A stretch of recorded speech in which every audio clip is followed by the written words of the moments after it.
মিথ্যা মামলা হয়েছে।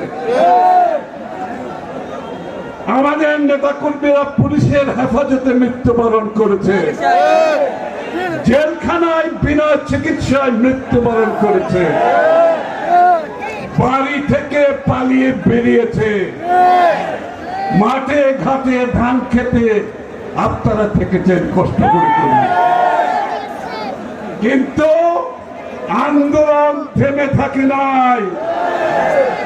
জনাব তারেক রহমানের নেতৃত্বে আপনারা আন্দোলনকে সফল করেছিলেন, আপনারা স্বৈরাচারকে বিতাড়িত করেছেন। আজকে আমাদেরকে প্রস্তুত থাকতে হবে, যার জন্য আমরা সবাই এত ত্যাগ স্বীকার করেছি, গণতন্ত্রের জন্য, বাংলাদেশের মানুষের মালিকানা ফিরিয়ে দেওয়ার জন্য। সেই গণতন্ত্র যাতে কারো হাতে জিম্মি না হয়ে পড়ে। আমি কি বলছি বুঝতে পারছেন? সেই গণতন্ত্র যাতে কেউ জিম্মি করতে না পারে, এইরকম একটা লক্ষণ আমরা দেখতে পাচ্ছি। সুতরাং বাংলাদেশের মানুষকে জিম্মি করে কারো স্বার্থ, কোন গোষ্ঠীর স্বার্থ আদায় করা সম্ভব হবে না। কারো যদি কোনো তাদের নিজস্ব কর্মসূচি থাকে, তাদের ভাবনা থাকে, দর্শন থাকে দেশকে নিয়ে, তাদেরকে জনগণের কাছে যেতে হবে।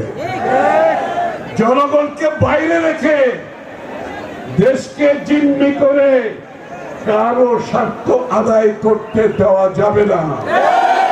যাবে যাবে যাবে না। সুতরাং আমরা যারা সেদিকে পায়তারা করছে তাদেরকে সাবধান হতে হবে। সেই দিন স্বৈরাচারকে বাংলাদেশের মানুষ বিদায় করেছে, যেই দিন সেই স্বৈরাচার যখন পালিয়ে গেছে, বাংলাদেশের মানুষের মনোজগতে যে পরিবর্তনের ঢেউ আসছে, সেটা আমাদের সকলকে ধারণ করতে হবে, সেটা আমাদেরকে বুঝতে হবে। সেই নতুন চিন্তায় তারেক রহমানের নেতৃত্বে ৩১ দফার সংস্কার বাস্তবায়নের মাধ্যমে বাংলাদেশের মানুষের যে আকাঙ্ক্ষা, সেই আকাঙ্ক্ষা আমাদেরকে পূরণ করতে হবে ইনশাআল্লাহ। আমরা মাঝে মাঝে নতুন রাজনৈতিক বন্দোবস্তের কথা শুনি, তাই না? নতুন রাজনৈতিক বন্দোবস্ত, আরে নতুন রাজনৈতিক বন্দোবস্ত তো হচ্ছে ৩১ দফার মাধ্যমে। ৩১ দফাকে বাস্তবায়ন করে বাংলাদেশের নতুন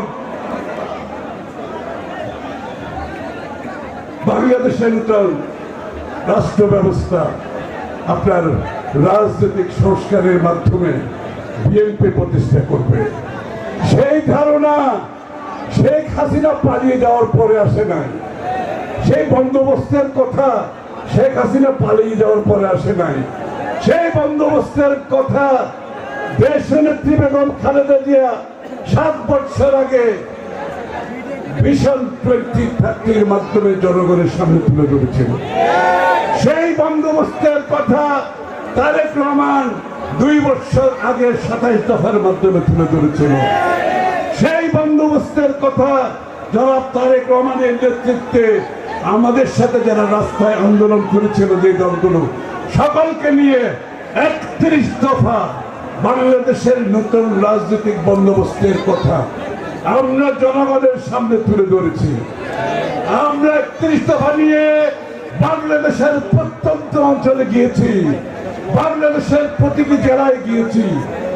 কই কোন দল তো তাদের সংস্কার প্রস্তাব নিয়ে কোথাও যেতে দেখি নাই। তাদের কোন প্রস্তাব, সংস্কার প্রস্তাব নিয়ে জনগণের সামনে তাদেরকে যেতে দেখি নাই। আমরা কেন যাচ্ছি 31 দফা নিয়ে জনগণের কাছে?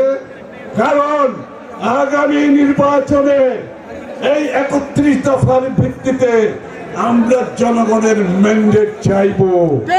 এবং বাংলাদেশের জনগণ যদি আমাদেরকে ম্যান্ডেট দেয় 31 দফার মাধ্যমে বাংলাদেশের সংস্কারের মাধ্যমে নতুন রাজনৈতিক বন্দোবস্ত করার জন্য আগামী দিনে তারেক রহমান সাহেব ঘোষণা দিয়েছেন একটি জাতীয় সরকার হবে। যারা আমাদের সাথে রাস্তায় প্রাণ দিয়েছে, আমাদের সাথে জেলে গেছে, আমাদের সাথে গুম হয়েছে, খুন হয়েছে, আমাদের সাথে মিথ্যা মামলার শিকার হয়েছে, সবাইকে নিয়ে একটি জাতীয় সরকার গঠিত হবে। যেই সরকার সেই 31 দফা সংস্কার প্রস্তাব বাস্তবায়ন করবে। এখানে গোজামিলের কোনো কথা নাই, একেবারে কত দিনের আলোর মতো পরিষ্কার, তাই না?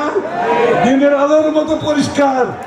কেউ যদি না বুঝে থাকে তাকে বুঝানো যাবে না। কেউ যদি জেগে থেকে ঘুমের ভান করে তাকে বুঝানো যাবে? 31 দফার মধ্যে সবকিছু বলা আছে। সুতরাং আজকে চট্টগ্রাম তরুণেরা, যে লক্ষ তরুণেরা এখানে উপস্থিত হয়েছেন, আগামী দিনের গণতন্ত্রের পথে আমরা এগিয়ে যাচ্ছি, একটি সুষ্ঠু নির্বাচনের পথে এগিয়ে যাচ্ছি।